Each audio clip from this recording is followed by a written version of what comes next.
जय श्री राम। श्री राम जी का आशीर्वाद हम सब पर बना रहे। आज हम श्री रामचरितमानस में 16वां मास पारायण पढ़ेंगे। पढ़ने से पहले अपने गुरुदेव के चरणों में नमन करते हैं। भगवान शिव, माता पार्वती, श्री राम जी और सीता माता के चरणों में नमन करते हैं और हनुमान जी से प्रार्थना करते हैं कि वो पढ़ने में हमें शक्ति प्रदान करे और पढ़ने में कोई गलती हो तो हमें क्षमा करे। ओम श्री गणेशाय नमः। हे सखा, ऐसा समझ मोह को त्याग कर श्री राम जी के चरणों में प्रेम करो। इस प्रकार श्री राम जी के गुण कहते कहते सवेरा हो गया। तब जगत का मंगल करने वाले और उसे सुख देने वाले श्री राम जी जागे। सोच के सब कार्य करके नित्य पवित्र और सुजान श्री रामचंद्र जी ने स्नान किया। फिर बड़का दूध मंगाया और छोटे भाई लक्ष्मण जी सहित उस दूध से सिर पर जटाएं बनाई।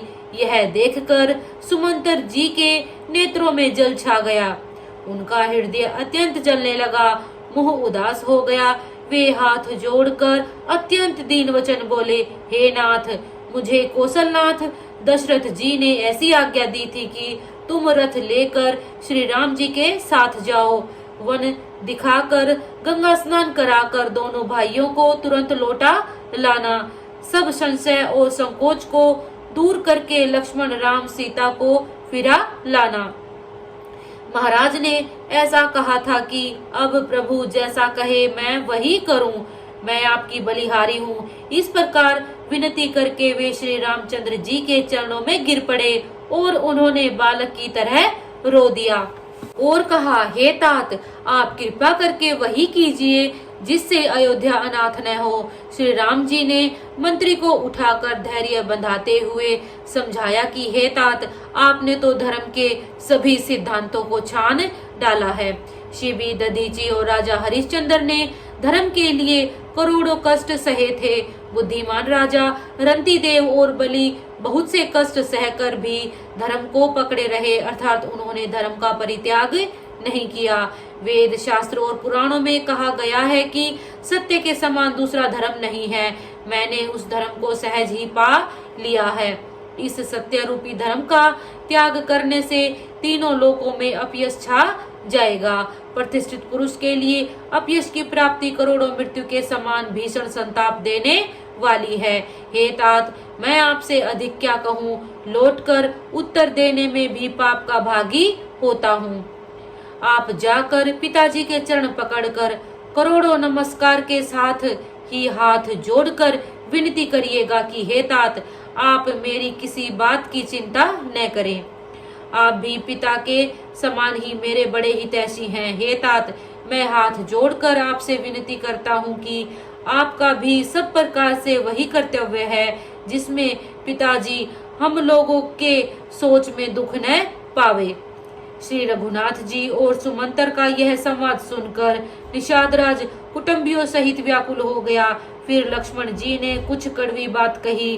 प्रभु श्री रामचंद्र जी ने उसे बहुत ही अनुचित जानकर उनको मना किया। श्री रामचंद्र जी ने सकुचाकर अपनी सौगंध दिलाकर सुमंतर जी से कहा कि आप जाकर लक्ष्मण का यह संदेश न कहिएगा। सुमंतर ने फिर राजा का संदेश कहा कि सीता वन के क्लेश न सह सकेगी, अतएव जिस तरह सीता अयोध्या को लौट आवे तुमको और श्री रामचंद्र को वही उपाय करना चाहिए, नहीं तो मैं बिल्कुल ही बिना सहारे का होकर वैसे ही नहीं जीऊंगा जैसे बिना जल के मछली नहीं जीती। सीता के मायके अर्थात पिता के घर और ससुराल में सब सुख हैं। जब तक यह विपत्ति दूर नहीं होती तब तक वे जब जहाँ भी चाहें वहीं सुख से रहेंगी। राजा ने जिस तरह अर्थात जिस दीनता और प्रेम से विनती की है वह दीनता और प्रेम कहा नहीं जा सकता।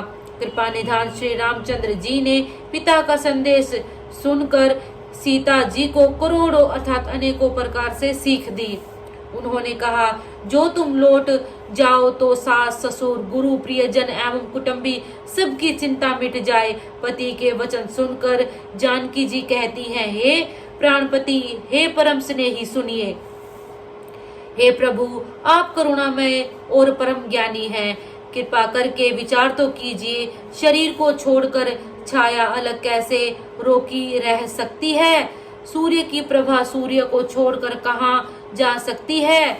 और चांदनी चंद्रमा को त्याग कर कहाँ जा सकती है?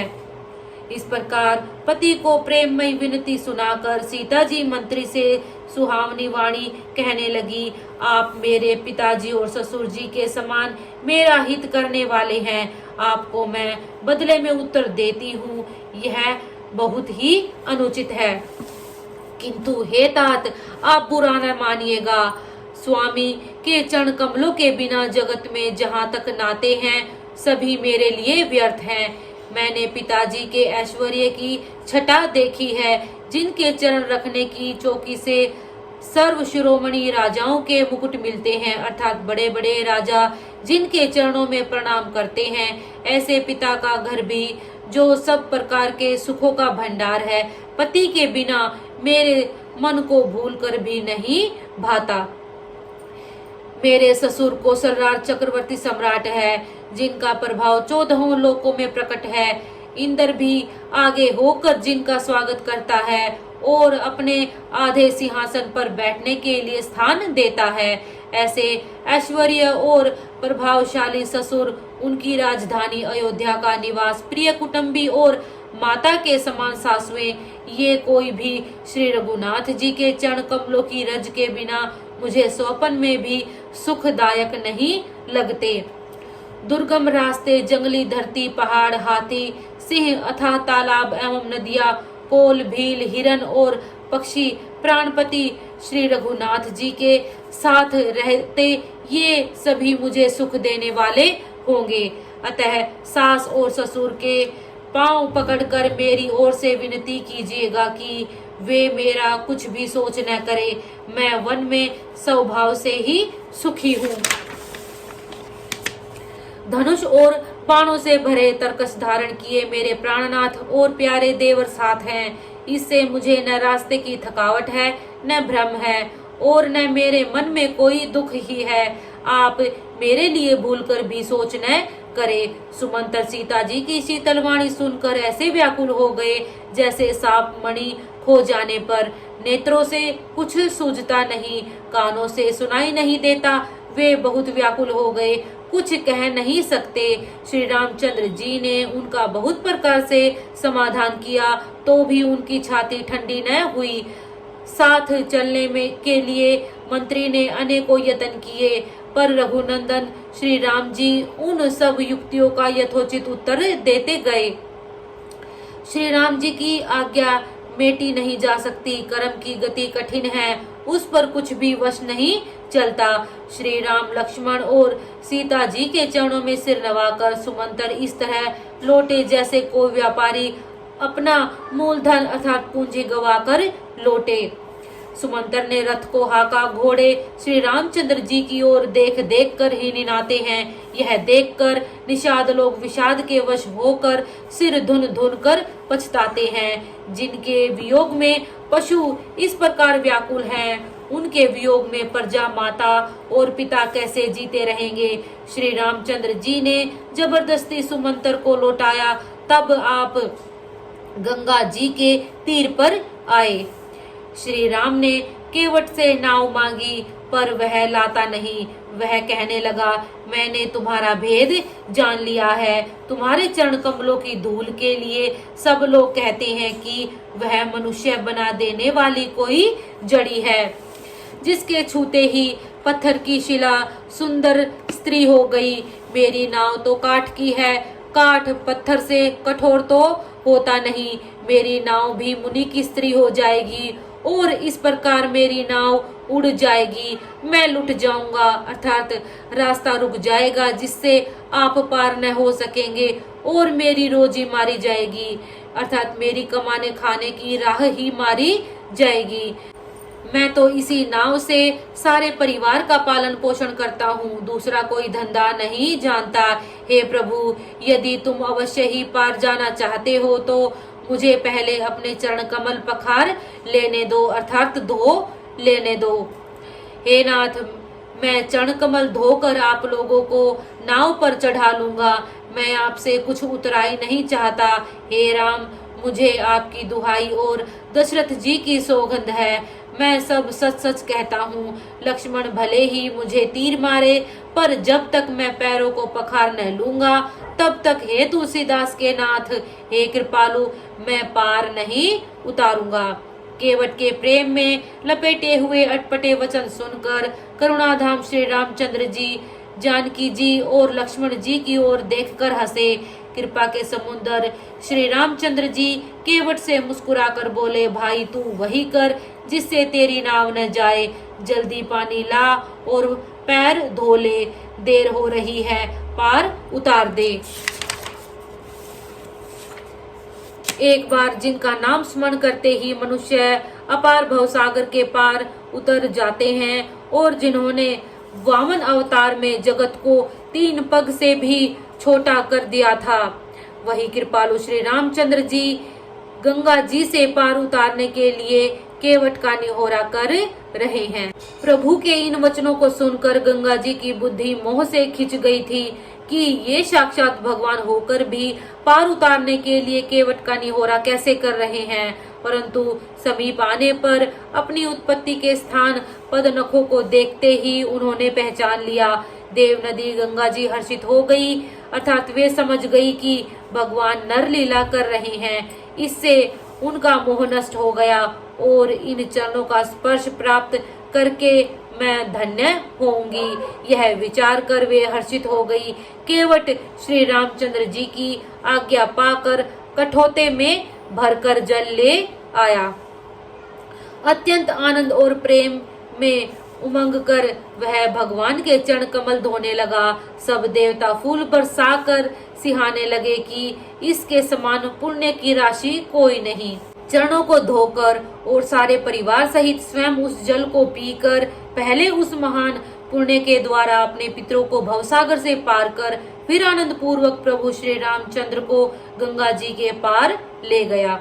निषाद राज और लक्ष्मण जी सहित श्री सीता जी और श्री रामचंद्र जी नाव से उतरकर गंगा जी की रेत में खड़े हो गए। तब केवट ने उतरकर दंडवत की। उसको दंडवत करते देखकर प्रभु को संकोच हुआ कि इसको कुछ दिया नहीं। पति के हृदय की जानने वाली सीता जी ने आनंद भरे मन से अपनी रतन जड़ित अंगूठी उंगली से उतारी। कृपालु श्री रामचंद्र जी ने केवट से कहा, नाव की उतराई लो। केवट ने व्याकुल होकर चरण पकड़ लिए। उसने कहा, हे नाथ, आज मैंने क्या नहीं पाया। मेरे दोष, दुख और दरिद्रता की आग आज बुझ गई। मैंने बहुत समय तक मजदूरी की, विधाता ने आज बहुत अच्छी भरपूर मजदूरी दे दी। हे नाथ, हे दीन दयाल, आपकी कृपा से अब मुझे कुछ नहीं चाहिए। लौटती बार आप मुझे जो कुछ देंगे वह प्रसाद मैं सिर चढ़ाकर लूंगा। प्रभु श्री राम जी, लक्ष्मण जी और सीता जी ने बहुत आग्रह किया, पर केवट कुछ नहीं लेता। तब करुणा के धाम भगवान श्री रामचंद्र जी ने निर्मल भक्ति का वरदान देकर उसे विदा किया। फिर रघुकुल के स्वामी श्री रामचंद्र जी ने स्नान करके पार्थिव पूजा की और शिव जी को सिर नवाया।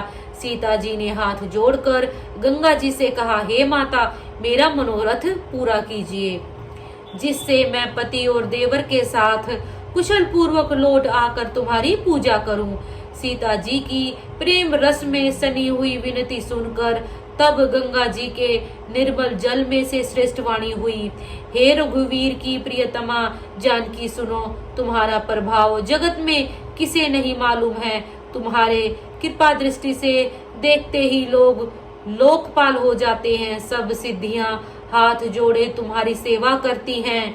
तुमने जो मुझको बड़ी विनती सुनाई, यह तो मुझ पर कृपा की और मुझे बढ़ाई दी, तो भी हे देवी, मैं अपनी वाणी सफल होने के लिए तुम्हें आशीर्वाद दूंगी। तुम अपने प्राणनाथ और देवर सहित कुशल पूर्वक अयोध्या लौटोगी। तुम्हारी सारी मन कामनाएं पूरी होंगी और तुम्हारा सुंदर यश जगत में छा जाएगा। मंगल के मूल गंगा जी के वचन सुनकर और देव नदी को अनुकूल देखकर सीता जी आनंदित हुई। तब प्रभु श्री रामचंद्र जी ने निषादराज गुह से कहा कि भैया अब तुम घर जाओ। यह सुनते ही उसका मुंह सूख गया और हृदय में दाह उत्पन्न हो गया। गुह हाथ जोड़कर दीन वचन बोला, हे रघुकुल शिरोमणि, मेरी विनती सुनिए। मैं आपके साथ रहकर रास्ता दिखाकर 4 दिन चरणों की सेवा करके, हे रघुनाथ, जिस वन में आप जाकर रहेंगे वहां मैं सुंदर पत्तों की कुटिया बना दूंगा। तब मुझे आप जैसी आज्ञा देंगे, मुझे आपकी दुहाई है, मैं वैसा ही करूंगा। आपके स्वाभाविक प्रेम को देखकर श्री रामचंद्र जी ने उसको साथ ले लिया। इससे गुह के हृदय में बड़ा आनंद हुआ। फिर निषादराज ने अपनी जाति के लोगों को बुला लिया और उनका संतोष करा के तब उनको विदा किया। तब प्रभु श्री रामचंद्र जी गणेश जी और शिव जी का स्मरण करके तथा गंगा जी को मस्तक नवाकर सखा निषादराज, छोटे भाई लक्ष्मण जी और सीता जी सहित वन को चले। उस दिन पेड़ के नीचे निवास हुआ। लक्ष्मण जी और सखा गुह ने विश्राम की सब सुव्यवस्था कर दी। प्रभु श्री रामचंद्र जी ने सवेरे प्रातः काल की सब क्रियाएं करके जाकर तीर्थों के राजा प्रयाग के दर्शन किए। 16वां मास पारायण आज हम यहीं तक पढ़ेंगे। आपको वीडियो कैसी लगी कृपया कमेंट बॉक्स में जरूर बताइए। वीडियो को लाइक कीजिए, शेयर कीजिए। अगर आप चैनल पे नए हैं तो चैनल को सब्सक्राइब कीजिए। जय श्री राम।